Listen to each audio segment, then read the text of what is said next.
النهارده جاي اقول لك على فكره مشروع هتدخلك 30,000 جنيه في الشهر. عايزك تركز معايا قوي في الفيديو ده عشان هعلمك حاجات مهمه جدا، والحاجات دي هي اللي هتدخلك ال 30,000 في الشهر ويمكن اكتر كمان. بس لو انت اول مره تشوفني يا ريت تعمل لي سبسكرايب على القناه وتعمل لي لايك على الفيديو ده عشان كل فيديو احنا بننزله تقدر ان انت تستفاد منه. مشروع النهارده مشروع سهل جدا، سهل جدا، وانت قاعد في البيت تقدر تعمل 30 و40 و50 ألف في الشهر. بس كل اللي أنا عايزه منك إن أنت تقعد وتصفي ذهنك كده شوية وتفكر معايا إزاي نعمل المشروع ده، لأن المشروع ده أنت اللي هتصممه بدماغك، محدش هيقدر يصممه لك. واحد هيقول لي يا عم أنت عمال تتكلم كتير، ما تعرفنا إيه المشروع. تعالى وأنا أعرفك إيه هو المشروع.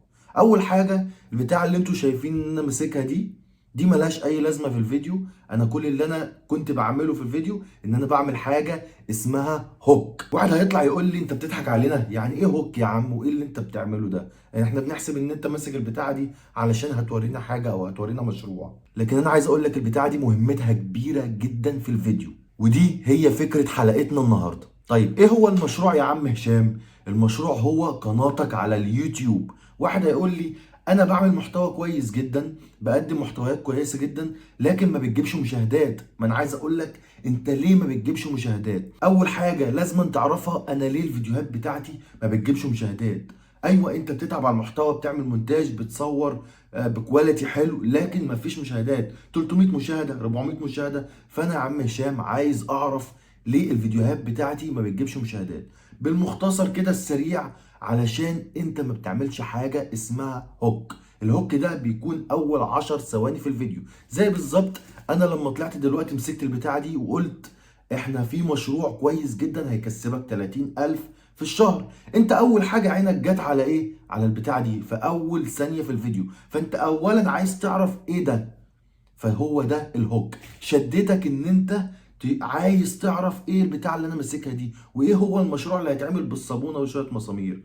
فهو ده الهوك. لازم لما تكون بتقدم اي محتوى، ايا كان ايه هو المحتوى، علشان تبقى عارف ايا كان ايه هو المحتوى هتنزله على اليوتيوب، لازما اول 10 ثواني تعمل حاجه اسمها هوك.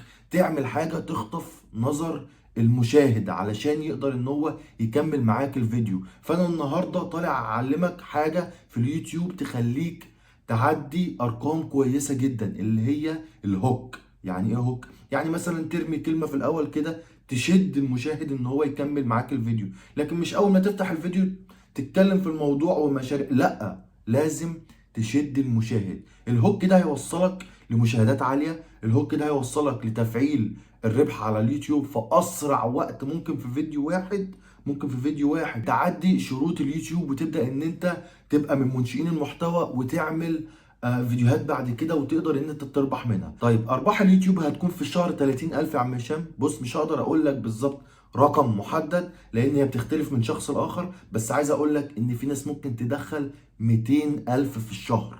حرفيا الرقم ده مش بقوله كده من فراغ، لا، حرفيا في ناس بتدخل اكتر من 200,000 في الشهر.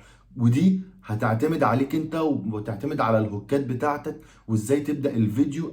اهم حاجة في اليوتيوب، اهم حاجة، وده من اليوتيوب نفسه بيقول لك ان اول 10 ثواني يكون هم اهم 10 ثواني في الفيديو كله. مش مشكلة في ايه في الفيديو جوه، بس اهم حاجة الهوك. اول حاجة لازم تعملها وتفكر فيها هي الهوك على الفيديو، اللي هو تعمل اي حاجة، اي لقطة زي اللي انا عملتها دي دلوقتي تخليك تتشد للفيديو، عايز تعرف ايه هو الفيديو او عايز تعرف ايه اللي جوه الفيديو، علشان بقدر الامكان تخلي المشاهد يفضل يكمل الفيديو من اول ثانية لحد اخر ثانية. وده موضوع حلقتنا النهاردة، وده مشروعك. على فكرة قناة اليوتيوب مشروع خطير جدا، خطير جدا. تكفي ان انت مش هتنزل تتمرمط في الشارع، تكفي ان انت مش هتشتغل عند حد، تكفي ان انت مش هتبقى مرتبط بمواعيد. لا، كل اللي انت هتكون مرتبط بيه ان انت تقف قدام الكاميرا زي ما انا بعمل كده وتقدم المحتوى اللي انت بتحبه. الحاجة اللي انت بتحبها حاول ان انت تقدمها. اي حاجة انت شاطر فيها اطلع اتكلم عنها. لو انت راجل نقاش اطلع اتكلم عن النقاشة، لو انت راجل سباك اطلع اتكلم عن السباك، لو انت بتحب صيد السمك اطلع صور فيديوهات صيد سمك، لو انت بتحب المشاريع زي ما انا بعمل كده مثلا ابعت على طول وصور. حط الكاميرا قدامك على طول وصور المشاريع اللي انت حاببها او اللي انت عايز تعملها، واطلع اتكلم مع الناس كأنك بالظبط بتتكلم مع واحد صاحبك. ما تحسسش المشاهد ان انت قلقان من الكاميرا او خايف او في ارتباك قدام الكاميرا. لا، عادي كأن واحد صاحبك دلوقتي قاعد قدامك، اتكلم بكل ارتياحية، هتلاقي المشاهد بيتفرج عليك بكل تلقائية. وعايز اقول لك على حاجة، مش شرط ان انت تعمل مونتاج احترافي، مش شرط ان انت تجيب اعلى مايك في العالم او احسن مايك في الدنيا علشان الناس تسمعك. لا، انت ممكن زي ما انا عندي مايكات، عندي كمية مايكات هنا قد كده، وبحب اصور بالمايك بتاع التليفون. ده انا برتاح كده، لقيت الناس حابه كده. الناس حابه الحاجه اللي هي السيمبل، الحاجه اللي هي مش لازمه مونتاج واضاءه ومش عارف ايه. لا، انا باخد الفيديو زي ما انتم هتشوفوا كده على طول. لو انا هعمل فيه حاجه هعمل قص ولزق، لكن مش هعمل مونتاج. تمام، واروح حاطط الفيديو على اليوتيوب على طول. الناس لقيتها بتحب الفيديوهات دي، فعشان كده مكمل انا على المسيره دي. بس كده، ده كانت فكرة مشروع النهاردة. مشروع النهاردة هو مشروع كويس جدا، هو قناتك على اليوتيوب. بس لازم علشان تكمل المشروع تعرف الهوك او تتعلم الهوك. اتعلم الهوك وهتلاقي هوكات جاهزة على جوجل. اكتب هوكات يوتيوب هتلاقي 100,000 هوك. اتعلم الهوكات قبل ما تتعلم ازاي تنشئ فيديو على اليوتيوب. وعايز اقول لك فعلا ارباح اليوتيوب ارباح كويسه جدا. وابدا في تعليم الهوكات، وبجد هتدعي لي على الفيديو ده. بس كده، لو انت اول مره تشوفني تعمل لي سبسكرايب على القناه دي وتعمل لي لايك على الفيديو ده عشان يوصل لاكبر عدد ممكن. وبس كده وصلنا لنهايه الفيديو. كان معاكم هشام سعيد، استنوني في فيديو تاني. سلام.